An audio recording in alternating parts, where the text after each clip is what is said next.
Hello, everybody. This is Maldron, the assassin. I have returned with another second chance review. This time, it is obvious what it is. This is the remaster, but I will be counting the original in with this review. This is a review of Dark Souls, a second chance. I want to let you know that I cut my finger, my index finger, so it might be hard pressing the attack button, so I might be using my middle finger for that, to flip the enemy off. I'm just kidding, but it's going to be a little bit difficult. Don't worry, my finger will heal, of course. It's nothing awful. I just wanted to let you know if the combat looked a little goofier than usual. Anyways, it feels goofy just holding the controller like this, to be honest. I'm already off balance with this. So let's talk about Dark Souls, the remastered and original. So of course the remaster is a slightly slightly better looking version of Dark Souls. The original, that is. So, when it comes to, this is one of my favorite games of all time. Not the favorite game, but it's definitely up there for me. I love Dark Souls 1. It is an absolute classic and a treasure in my eyes. The remaster did kind of mess with a few things, but nothing major, and it is overpriced for something you can technically get on PC. I do feel bad for PC players in some behalf. Other than that, I think Dark Souls 1 is still the masterpiece it's always been, even with the remaster. I always loved the combat, and with the kind of the sluggish gameplay compared to the later iterations, it actually works fairly well with this game. It feels balanced enough. It doesn't feel... I don't know how to describe Dark Souls 2, but Dark Souls 2 had something weird to its combat. It didn't flow quite as easily. Oops. I was trying to get a backstab on the stake. Backstabs and of course parries are always fun. Okay, fine, don't be the backstabbed scumbag. And there's so much loot. The loot system to this game is just brilliant. I'm gonna go this way. I love going this way. I love the locations. It's very Metrovania kind of style. I love a lot of the secrets. You got the hidden walls. You gotta be careful of traps like mimic chests. And this game is just pure Hidetaka Miyazaki. Even though other games have shown his purest trolling side. I mean, there's stuff like the Pendant. The game will have tons of brilliant lore. These great characters, Artorias and Solaire being my favorites. And you'll really fall in love and be immersed in the world. Its music, the sound design is great. The characters, as you're hearing one of them now, but probably not over my voice, are great. Fantastic actors, both the English and the Japanese. Always fantastic in these games. I preferred the Japanese when it came to Sekiro to fit the setting. This is pretty great for the more medieval, dark age, fantasy kind of game. In English. That was terrible. But anyway, this is still a fantastic game to get a hold of. It's gone on sale several times, but I do wish it was a bit cheaper. Other than that, the bosses are fantastic. You're never going to forget Orestein Smo. Even the bad bosses, like Bed of Chaos, you're never going to forget that boss. But it is a lazy area in its design. Though I guess since they remastered it and such, they didn't really do much to fix the ending of, or not the ending, but that location, Izalith. So I guess they see it as more of a staple to the series.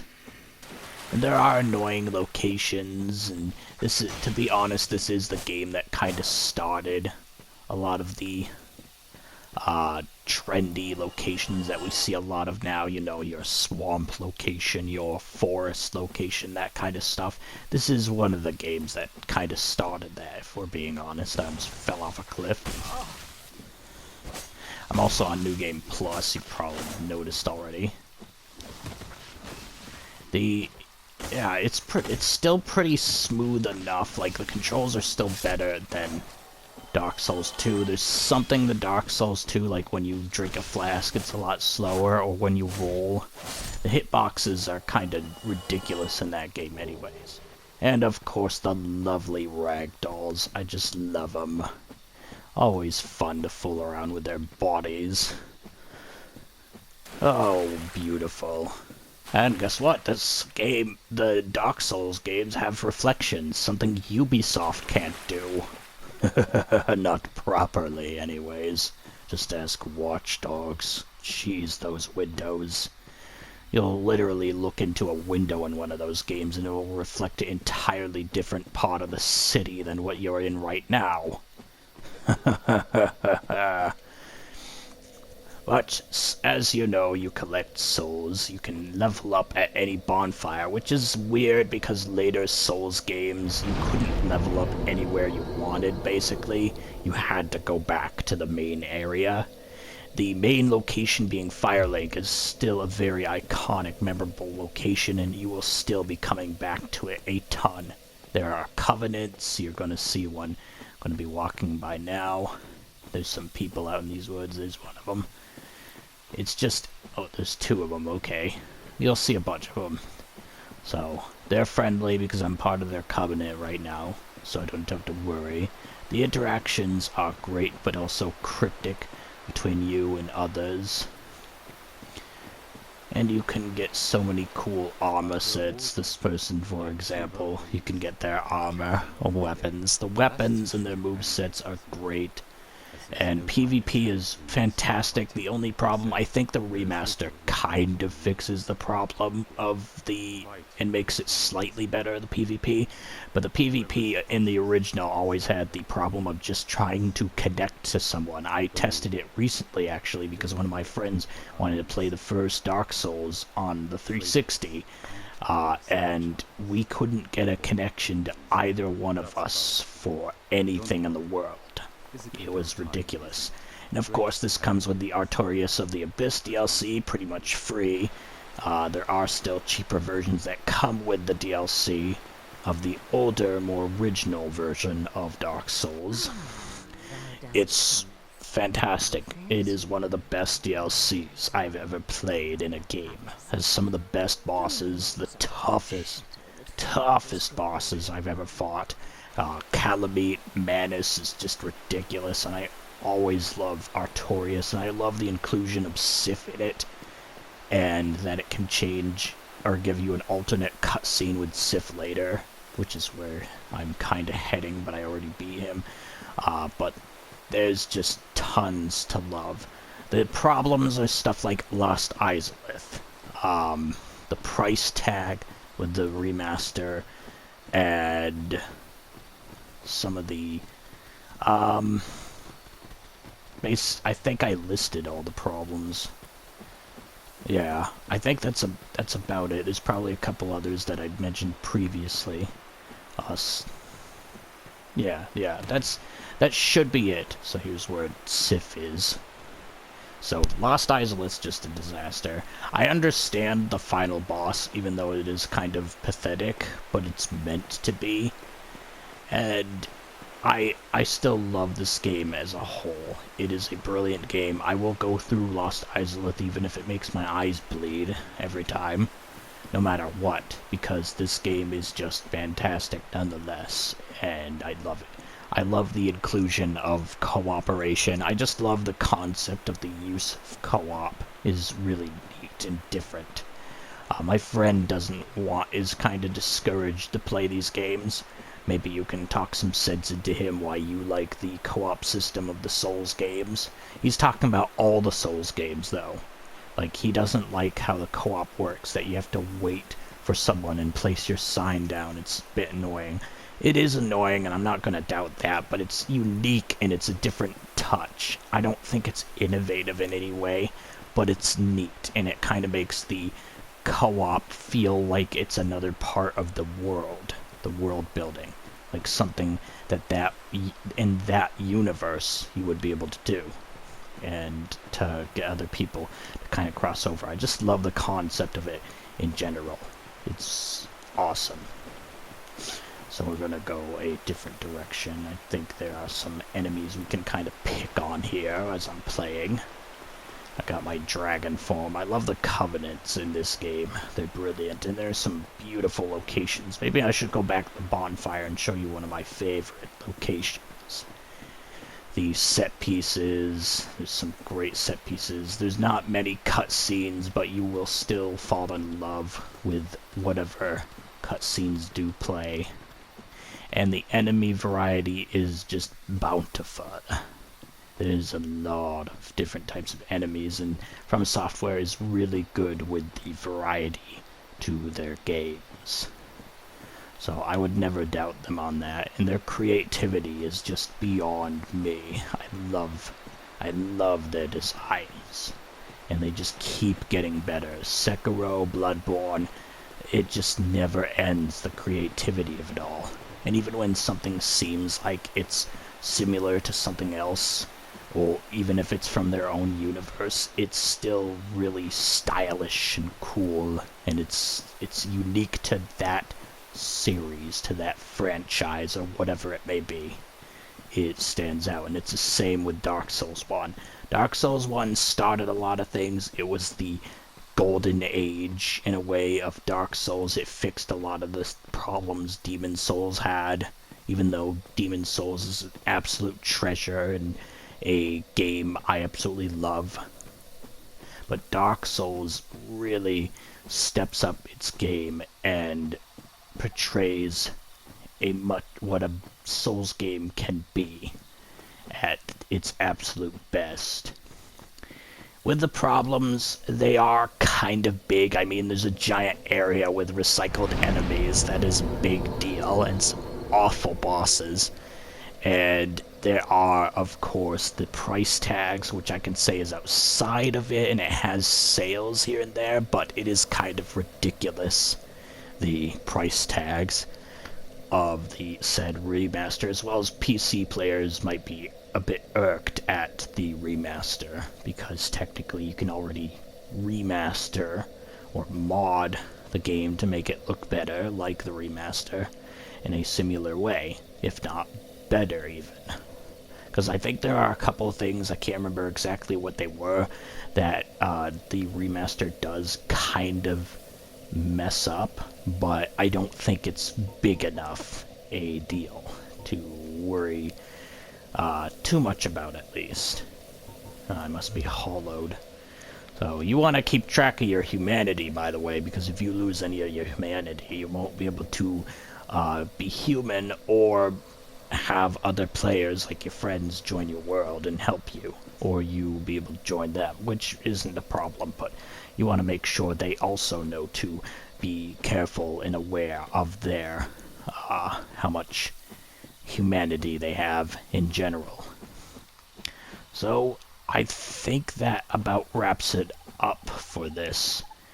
The music, by the way, is very memorable. Once again, I also have the soundtrack to 1. Sadly, Dark Souls 1 is the only one I didn't get to the legitimate, so I don't have the art book, the legitimate collector's edition to. I want to, and I still kind of want it as a collector's item. But for right now, I have 2 and 3's collector's editions. But my goodness, with stuff like Ornstein and Smo, the memorable locations, enemies, music, weapons, and there's power stat. Power stance doesn't come until 2. But I do like some of the power stance items you can have, the weapons. The use of items in this game is just brilliant. And once again, the loot is just delicious. I always love, and this game has that big feeling of accomplishment and achieving a powerful, challenging goal. It is one of the best for that, and it still is. It's a lovely game, and I wouldn't change anything else about it. I think even some of the bad stuff, I'm like, it's kind of a staple now of the series to acknowledge what doesn't work in a Dark Souls game, such as Lost Izalith. So we have that there to learn from. And then we have places like, oh, I didn't get this crystal lizard. So let's get him now. Yes, that'll come in handy for crafting, which you can do to upgrade to upgrade your weapons, shield, armor, whatever it may be. I think this was the last Souls game to do the upgrading armor situation, which was weird that they took that out. So I'm kind of disappointed by that, but whatever. Ooh. I think I already have that set, to be honest, though. Let's drop down here. I think there's a black knight back there somewhere, I'm not certain. But if we go this way, we will be heading towards, I believe, a Hydra monster or something. Oh, wait a minute. Oh, yes, yes, yes. I think I... yeah, there he is. I think I already have everything from this area. Also, don't bother pausing the game. Yep. Oh my goodness.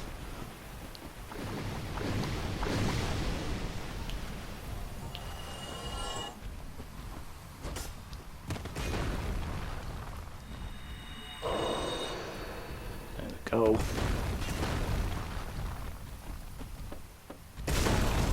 Okay, fine. Be that way. Crystal freaks. Alright. Anyways, also there are rings. I almost forgot to mention them. Rings will help to boost certain stats, and they are very effective. Very helpful in many situations. Crap, I'm gonna run into Havel. Yep, there he is. I see him.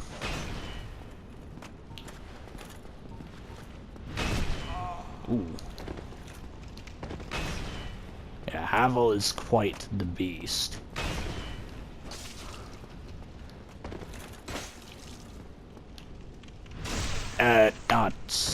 Not enough that you can't get a backstab or two on him, and lock-on is really helpful in this game.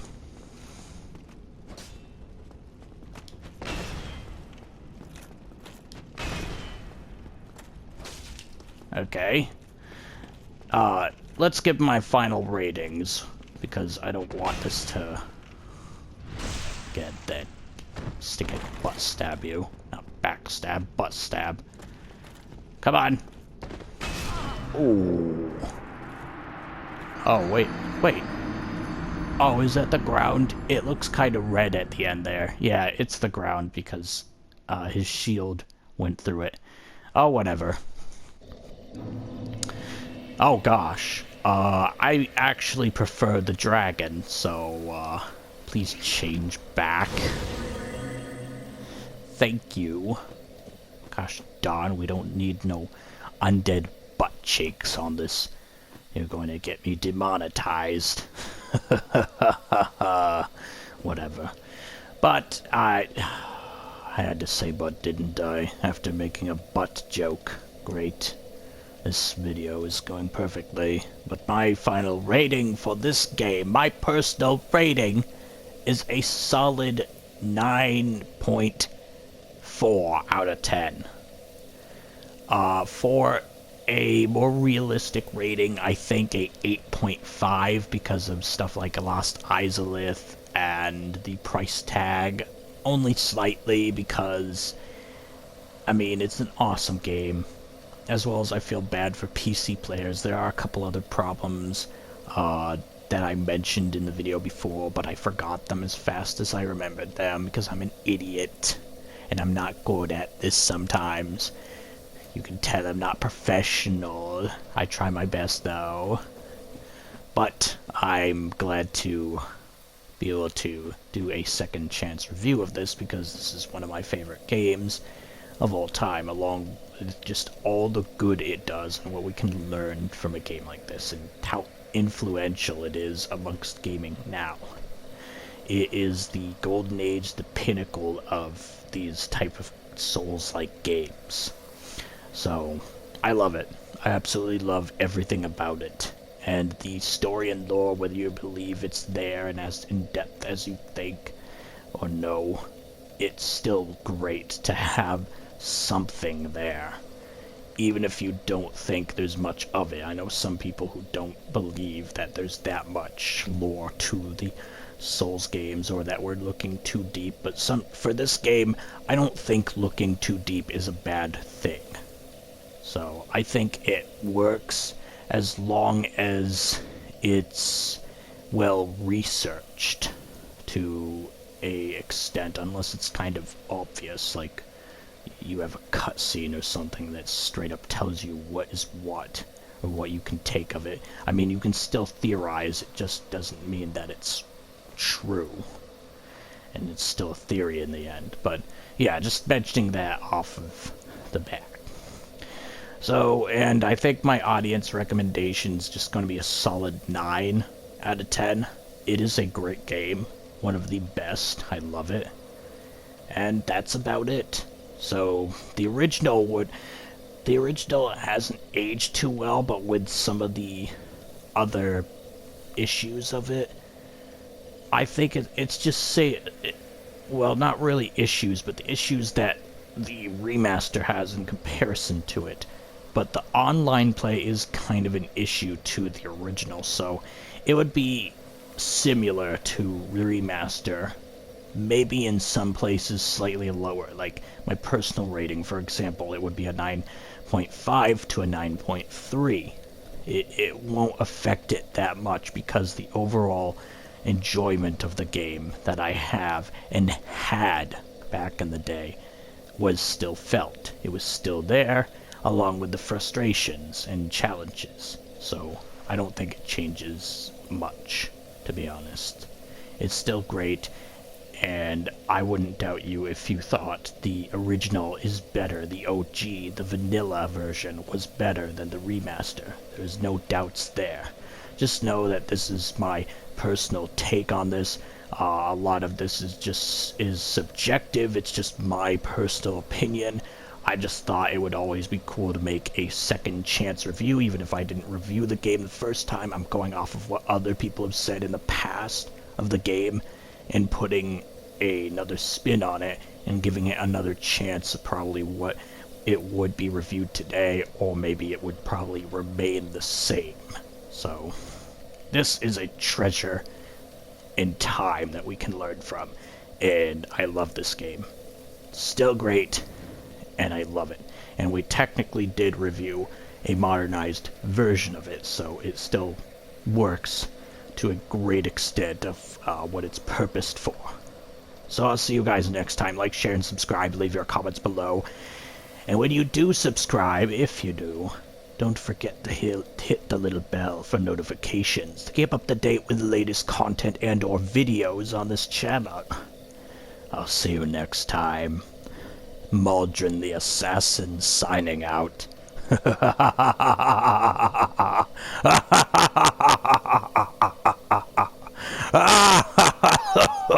Again. See ya, Dakes.